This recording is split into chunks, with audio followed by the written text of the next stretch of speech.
आज हम डिस्कस करेंगे अपनी सीरीज का क्वेश्चन नंबर 8 जो कि है भूतलक्षी संविधि। ये क्वेश्चन आपके एग्जाम के पॉइंट ऑफ व्यू से बहुत ही ज्यादा इंपॉर्टेंट है। बच्चों को अक्सर प्रॉब्लम होती है इस क्वेश्चन को समझने में, इसका आंसर लिखने में। बच्चों को समझ में भी अगर आ जाता है तो उन्हें ये प्रॉब्लम होती है कि वो एग्जाम में इसका आंसर लिखें कैसे, किस तरह से लिखें कि उनके नंबर अच्छे आए। तो इन सभी प्रॉब्लम का सोल्यूशन होने वाला है आज आपका।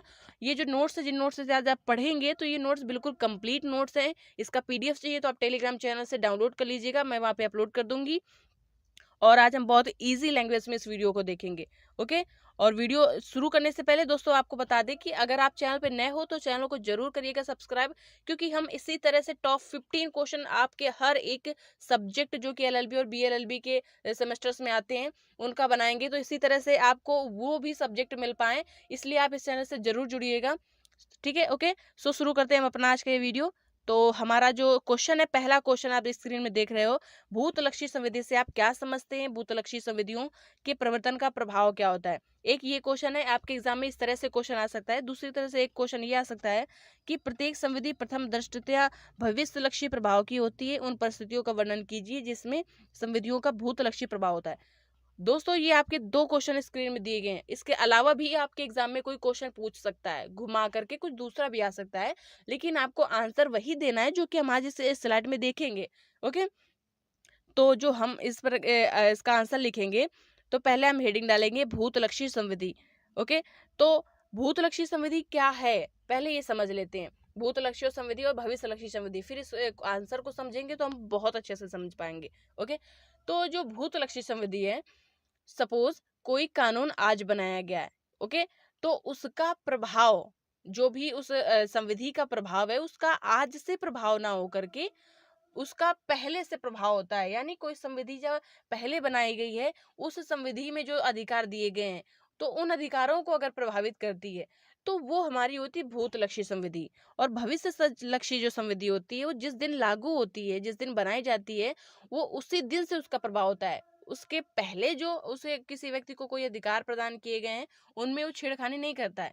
ठीक है, कुछ इस तरह से। अब इसके हम डेफिनेशन देखेंगे कि किस तरह से हम डेफिनेशन लिखेंगे एग्जाम में। ठीक है। तो हमारा जो भूतलक्षी संविधि है, भूतलक्षी संविधि का तात्पर्य ऐसी विधि से है जो कि विद्यमान विधि के अंतर्गत दिए गए अधिकारों को प्रभावित करती है या उसे समाप्त करती है या छीनती है। ओके। प्रायः सभी संविधियां भविष्यलक्षी प्रभाव की होती हैं। उन्हें तब तक भूतलक्षी प्रभाव का नहीं कहा जा सकता जब तक कि उस संविधि में अभिव्यक्त व्यवस्था न दी गई हो। मीन्स इनका कहने का तात्पर्य है कि प्रत्येक संविधि पहले जब बनाई जाती है तो वो भविष्यलक्षी ही होती है। उसे हम भूतलक्षी तब तक नहीं कह सकते हैं जब तक कि उस संविधि में अभिव्यक्त रूप से उसकी व्यवस्था ना दी गई हो। ओके। तो आई होप आपको भूतलक्षी और भविष्यलक्षी संविधि क्या है कॉन्सेप्ट क्लियर हो गया होगा। एक बार फिर से रिपीट कर देते हैं हम कि जो भूतलक्षी संविधि होती है तो उसका प्रभाव उस दिन से ना होकर के, जिस दिन वो लागू हुई है उस दिन से ना होकर के उसके पहले किसी अधिनियम के द्वारा प्रदान किए गए अधिकार और कर्तव्यों पर उसका प्रभाव पड़ता है। ठीक है। और जो हमारी भविष्य लक्ष्य संविधि होती है तो इसका प्रभाव आज जिस दिन लागू हुई है वो संविधि, जिस दिन बनी है लागू हुई है, उसका प्रभाव उसी समय से होता है, उसके पहले से नहीं होता है। ओके। अब इस पर एक क्रेज जो है विद्वान है, इनकी डेफिनेशन दी गई है। कोई कानून तब तक भूतलक्षी नहीं होता है जब तक कि वह वर्तमान विधि के अंतर्गत प्राप्त हुए किसी निहित अधिकार को छीनता है या हानि पहुंचाता है, अथवा किसी नए दायित्व की सृष्टि करता है, अथवा कोई नया कर्तव्य निरूपित करता है, या भूत संव्यवहारों या प्रतिफलों के संदर्भ में कोई नई निर्योग्यता जोड़ता है। इनका कहने का तात्पर्य है कि कोई भी कानून भूतलक्षी तब तक उसको नहीं कहा जा सकता है जब तक कि वह वर्तमान विधि के अंतर्गत प्रदान किए गए अधिकारों को छीनता ना हो, कम ना करता हो, या कोई नया कर्तव्य ना अधिरोपित करता हो, या कोई दायित्व की रचना ना करता हो, नया कोई दायित्व की रचना ना करता हो, या भूत जो पास्ट में किए गए हैं, जो संव्यवहार किए गए, जो कॉन्ट्रैक्ट वगैरह किए गए, प्रतिफल, इनके संदर्भ में कोई नई निर्योग्यता ना जोड़ता हो, तब तक हम उसे भूतलक्षी प्रभाव का नहीं कह सकते हैं। ठीक है, भूतलक्षी संविधि नहीं कह सकते हैं। ओके। अब हम देखते हैं कि भूतलक्षी संविधि के प्रवर्तन का प्रभाव। जब हम किसी भूतलक्षी संविधि का प्रवर्तन कराते हैं तो उसका प्रभाव क्या होता है ये देखते हैं। ओके। तो भूतलक्षी संविधि के प्रवर्तन से तात्पर्य है कि अधिनियम जिस दिन से लागू हुआ है उसका प्रभाव उस दिन से नहीं बल्कि उसके पूर्व होने वाले कार्यों पर पड़ता है। ओके, और उसके कार्यों को लागू करता है, उसके कार्यों पर लागू होता है या उसके कार्यों पर पड़ता है।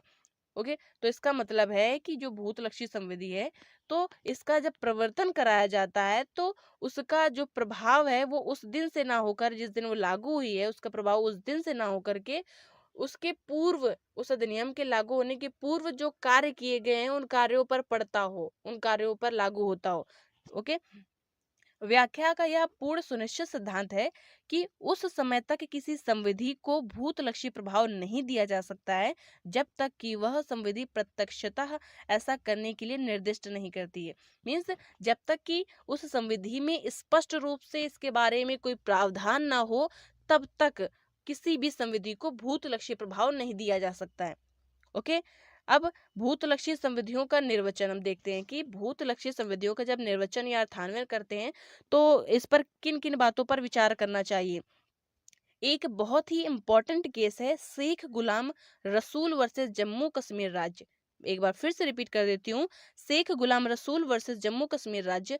इस मामले में उच्चतम न्यायालय ने भूतलक्षी अर्थान्वयन के लिए 3 महत्वपूर्ण बातों पर विचार करने का तर्क दिया। इन्होंने कहा कि जब हम भूतलक्षी संविधि का अर्थान्वयन करें तो हमें 3 बातों पर विचार करना चाहिए। पहली बात है उसमें कि यह अधिनियम का एक उक्त अधिनियम यानी जिस अधिनियम का हम निर्वचन करने जा रहे हैं तो इसका उद्देश्य क्या है।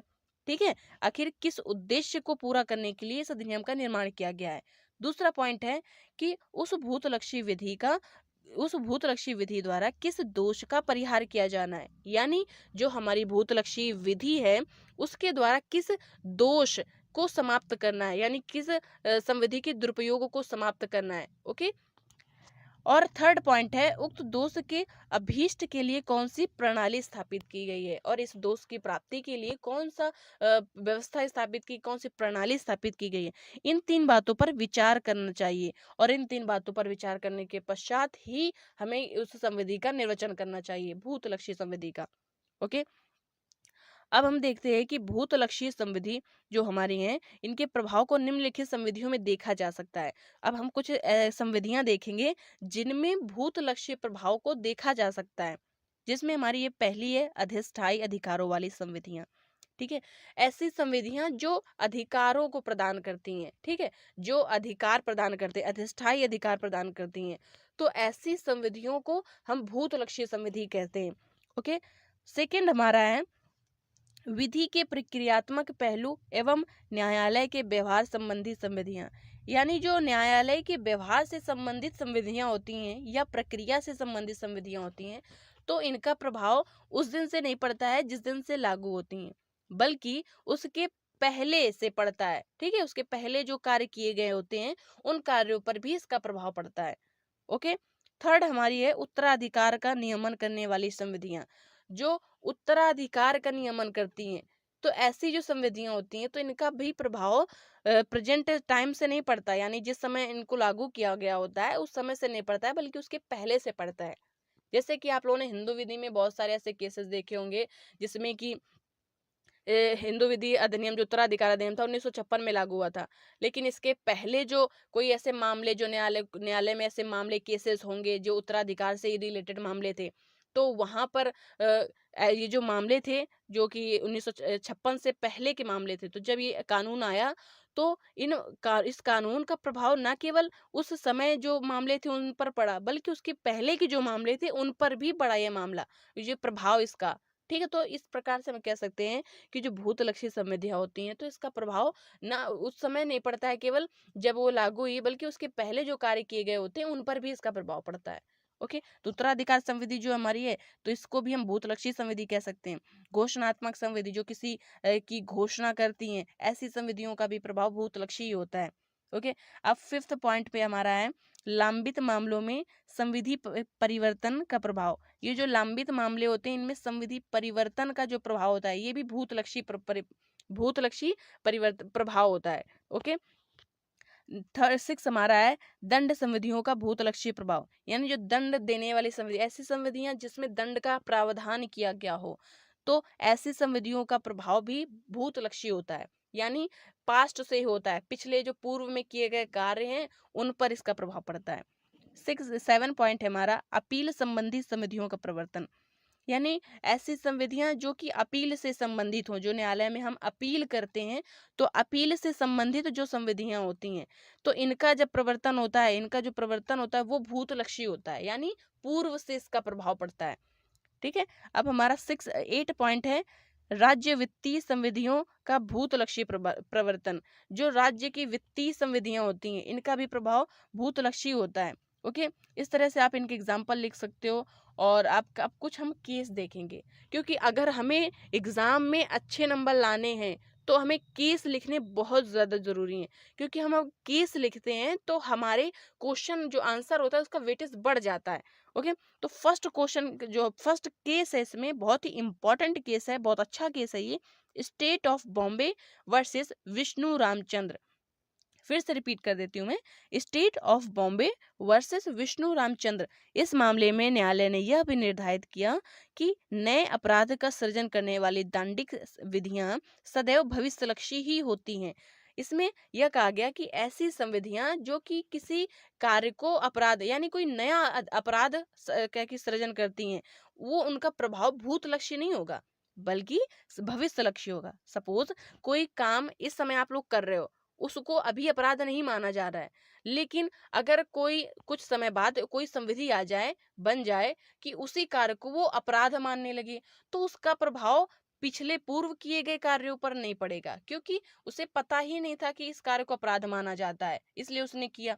तो इसका प्रभाव हमेशा भविष्यलक्षी होगा, यानी जिस दिन से वो संविधि बनी है उसका प्रभाव उसी दिन से होगा। उसके पहले अगर किसी ने कोई वो काम किया है तो उसको अपराध नहीं माना जाएगा।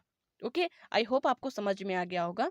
चलिए बढ़ते हैं नेक्स्ट क्वेश्चन, जो नेक्स्ट हमारा केस है ये है गुरुवचन सिंह वर्सेस सतपाल सिंह। अगर आपको केसेस के ये नेम लर्न करने में प्रॉब्लम हो तो इनको आप किसी चीज़ से रिलेट करके याद करिएगा। मुझे भी प्रॉब्लम होती थी तो मैं तो इनको रिलेट करके ही लर्न करती थी। जैसे कि जो state of Bombay versus Vishnu Ramchandra, अगर न याद हो तो हमने कुछ इस तरह से लर्न किया था कि स्टेट ऑफ बॉम्बे यानी बम्बई में विष्णु रामचंद्र, रामचंद्र यानी राम भगवान और विष्णु इनके क्या कि प्रोग्राम होते रहते हैं, रामलीला, इस टाइप से हमने ऐसे इमेज बना ली थी अपने दिमाग में और फिर इसको लर्न किया था ऐसे। क्योंकि केस बहुत लॉ वाले स्टूडेंट के लिए बहुत प्रॉब्लम होती है, बहुत सारे केसेस आते हैं तो उसमें उन्हें यही नहीं पता होता किसके वर्सेस किसके, ये चीज़ ना बहुत प्रॉब्लम होती है लर्न करने में। तो आप किसी ना किसी चीज़ से रिलेट कर लेना। ओके, तो इस तरह से लर्न करना। और क्योंकि केस बहुत ज़्यादा इंपॉर्टेंट होते हैं लिखना, तो हमें एग्जाम के टाइम पर याद भी आना चाहिए। बहुत से बच्चे रट तो लेते हैं लेकिन ये जब एग्जाम में बैठते हैं तो उन्हें यही नहीं याद आता है कि किसके वर्सेस किसके था। यानी जैसे state of Bombay versus Vishnu Ramchandra, उन्हें एग्जाम में यही नहीं याद आता है कि स्टेट ऑफ बॉम्बे वर्सेस क्या था, क्योंकि बहुत सारे आप केस पढ़ के जाओगे। सपोज आप इंटरप्रिटेशन ही पढ़ के जा रहे हो, इसमें बहुत केस आपको मिलेंगे, बहुत ज़्यादा, वहाँ पे याद नहीं आता। इसलिए आप किसी कार्टून, किसी इमेज, किसी मूवी, किसी न किसी से आप रिलेट करके इसको समझ लीजिएगा, जिससे कि आपको एग्जाम में बहुत आसानी होगी। ओके, चलिए अच्छा बढ़ते हैं। दूसरा जो हमारा केस है क्या है, गुरुवचन सिंह वर्सेस सतपाल सिंह। ये जो मामला है, इस मामले में उच्चतम न्यायालय ने क्या कहा, इनमें कहा कि भारतीय साक्ष्य अधिनियम 1872 की धारा 113 का किसी नए अपराध का सृजन नहीं करती है। यह केवल साक्ष्य की एक प्रक्रिया है, अतः इसे भूतलक्षी प्रभाव से लागू किया जा सकता है। इसमें यह कहा गया कि भारतीय साक्ष्य अधिनियम 1872 की धारा 113 का किसी नए अपराध का सृजन नहीं करती है, बल्कि यह एक साक्ष्य की प्रक्रिया है, अतः इसे भूतलक्षी प्रभाव से लागू किया जा सकता है।